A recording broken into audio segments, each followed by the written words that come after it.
नमस्कार, मैं आस्था और आप देख रहे हैं बातें यूपी की। आइए शुरुआत करते हैं अपने खास कार्यक्रम यूपी दिस वीक की, पर उससे पहले नजरें हेडलाइंस पर। प्रदेश में लगेंगे 450 ऑटोमेटिक वेदर स्टेशन और 2000 ऑटोमेटिक रेन गेज, कार्यादेश हुआ जारी। प्रदेश में गुंडा राज खात्मे को लेकर शुरू हुआ operation black giraffe. Operation panther के बाद ये दूसरा प्रमुख ऑपरेशन है। प्रतापगढ़ जिले में 3 स्टेशनों का नाम बदलने की हुई घोषणा। गृह मंत्रालय से जुलाई में मिली थी मंजूरी। यूपी में देश का पहला लिथियम बैटरी क्लस्टर विकसित करने पर हो रहा है फोकस। हिंदुजा समूह के साथ एमओयू हुआ साइन। 8 अक्टूबर को भारतीय वायुसेना के 91वें स्थापना दिवस पर प्रयागराज में आयोजित होगा air show. 2 seater aircraft LAC तेजस भरेगा पहली उड़ान। यूपी का राज्य कर विभाग चतुर्थ TIOL राष्ट्रीय कराधान पुरस्कार से सम्मानित 2 श्रेणियों में मिले पुरस्कार। दिसंबर में लखनऊ में आयोजित हो सकता है कृषि कुंभ। भारतीय गन्ना अनुसंधान संस्थान में कराया जाएगा आयोजन। और अब खबरें विस्तार से। मिली जानकारी के मुताबिक यूपी में अगले मॉनसून सत्र से तहसील और ब्लॉक स्तर पर मौसम की सटीक पूर्व जानकारी मिलेगी। दरअसल यूपी के राहत विभाग ने प्रदेश में 450 ऑटोमेटिक वेदर स्टेशन और 2000 ऑटोमेटिक रेन गेज लगाने के लिए कार्यादेश जारी कर दिया है। इससे ग्रामीण और शहरी इलाकों में मौसम बिगड़ने के चलते होने वाली हानियों को कम किया जा सकेगा। इससे तेज बरसात, आंधी, बवंडर से पहले सूचना मिल जाएगी, जिसके बाद बुरी स्थिति आने से पहले लोगों को समय पर सुरक्षित स्थान पर पहुंचाया जा सकेगा। इस काम के लिए 80 कर्मचारी भी तैनात किए जाएंगे, जिसके लिए विभाग ने 142.16 करोड़ रुपए का बजट जारी किया है। लेते हैं आज की दूसरी खबर। बीते कुछ सालों में उत्तर प्रदेश सरकार प्रदेश से माफियाओं का सफाया करने पर लगी है। प्रदेश में जहां पुलिस ने माफियाओं की अवैध संपत्ति का पता लगाने और उस संपत्ति को कब्जा मुक्त करवाने के लिए कुछ समय पहले ऑपरेशन पैंथर शुरू किया था, वहीं प्रदेश सरकार का दूसरा ऑपरेशन ब्लैक जिराफ भी शुरू हो चुका है। इस ऑपरेशन के तहत संगठित अपराध, माफिया और उनके गुर्गों पर रोक लगाने का काम किया जा रहा है, जिसके तहत 3 टीमों का गठन किया गया है जो यूपी में फैले माफियाओं के गुर्गों को तलाश रही है। बढ़ते हैं आज की तीसरी खबर की ओर। उत्तर प्रदेश में रेलवे ने प्रतापगढ़ जिले में 3 स्टेशनों का नाम बदलने की घोषणा की है, जिसके लिए गृह मंत्रालय ने जुलाई में मंजूरी दी थी। आपको बता दें कि प्रतापगढ़ रेलवे स्टेशन का नाम बदलकर मां बेला देवी धाम प्रतापगढ़ जंक्शन, अंतु रेलवे स्टेशन का नाम बदलकर मां चंद्रिका देवी धाम अंतु और विश्वनाथगंज का नाम बदलकर शनि देव धाम विश्वनाथगंज कर दिया गया है। इस तरह से इन तीनों जगहों में स्थित प्रमुख धार्मिक स्थल से जुड़े पर्यटन को बढ़ावा मिलेगा। लेते हैं आज की अगली खबर। यूपी में पहली बार इलेक्ट्रॉनिक वाहन बनाने वाले प्लांट के साथ साथ देश में पहली बार लिथियम बैटरी क्लस्टर विकसित करने पर फोकस किया जा रहा है, जिसके लिए हिंदुजा समूह ने प्रदेश सरकार के साथ इलेक्ट्रिक वाहन निर्माण प्लांट लगाने का MOU साइन किया है।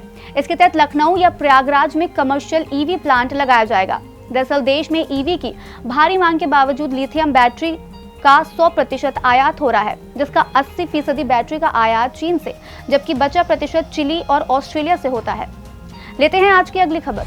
यूपी में 8 अक्टूबर को भारतीय वायुसेना के 91वें स्थापना दिवस के अवसर पर संगम नगरी प्रयागराज एयर शो का आयोजन कर रहा है, जिसमें स्वदेशी 2 सीटर एयरक्राफ्ट LAC तेजस संगम में अपनी पहली उड़ान भरेगा। इस शो में MiG-21 बिसॉन अपनी ऐतिहासिक विरासत छोड़कर आखिरी उड़ान भरेगा। हवा में 2 विमान उसे आसमान में ही आखिरी सलामी देंगे। ये आयोजन इंडियन एयरफोर्स की ओर से किया जा रहा है, जिसमें थल और जल सेना के बेड़े के जंगी विमान समेत महिला पायलट भी उड़ान भरेंगी। इसमें टाइगर मॉथ और हॉवर्ड टेनर मॉथ शो शामिल है, जबकि नेवी और आर्मी के जंगी जहाजों में रुद्रा हेलीकॉप्टर डकोटा भी एयर शो में शामिल होंगे। लेते हैं आज की अगली खबर।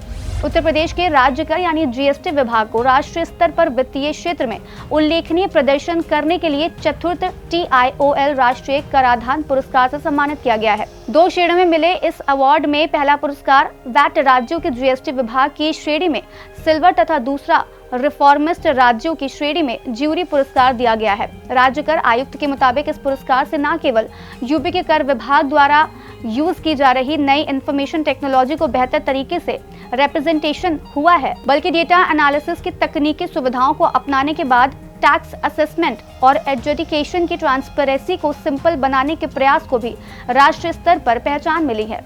लेते हैं आज की 7वीं और आखिरी खबर। देश दुनिया के लगभग 2 लाख से अधिक किसान यूपी की कृषि संस्कृति से अवगत होंगे। इसके लिए योगी सरकार दिसंबर में संभावित कृषि कुंभ 2.0 को अभूतपूर्व बनाने की तैयारियों में जुट गई है। इसका आयोजन लखनऊ स्थित भारतीय गन्ना अनुसंधान संस्थान में कराया जाएगा। साल 2017 में योगी सरकार के गठन के बाद 2018 में कृषि कुंभ 1.0 आयोजित किया गया था, जो काफी सफल रहा। इस कृषि कुंभ से यूपी के किसान नवीन तकनीक और नवाचार से अवगत होकर तकनीकी रूप से और संपन्न होंगे। इस कार्यक्रम में लगभग 2 लाख किसान, 10 भागीदार देश और 500 से अधिक राष्ट्रीय और अंतर्राष्ट्रीय कंपनियां और संस्थान भाग लेंगे। इसमें कृषि के विभिन्न आयामों से जुड़े विषयों पर चर्चा विमर्श, व्याख्यान, कृषि ड्रोन का प्रदर्शन, कृषि प्रदर्शनी भी लगेगी। चलते चलते एक नजर डाल लेते हैं देश दुनिया की कुछ अन्य अहम खबरों पर।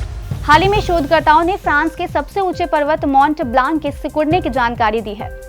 कर्नाटक के उत्तर कन्नड़ जिले में स्थित डांडेली जंगल अनियमित मौसम के कारण अपनी विशिष्ट घास और हॉर्नबिल को खो रहा है। हाल ही में भारत सरकार ने राष्ट्रीय हल्दी बोर्ड के गठन की घोषणा की। यह देश के भीतर हल्दी और उससे संबंधित उत्पादों की उन्नति को प्राथमिकता देगा।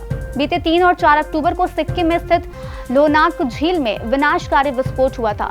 हाल ही में विश्व स्वास्थ्य संगठन ने बच्चों में मलेरिया की रोकथाम में इस्तेमाल के लिए R21 बायोमेट्रिक्स M नामक एक नए टीके की सिफारिश की है।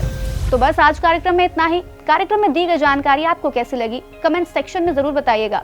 ऐसे ही और खबरों के लिए देखते रहें और करते रहें बातें यूपी की।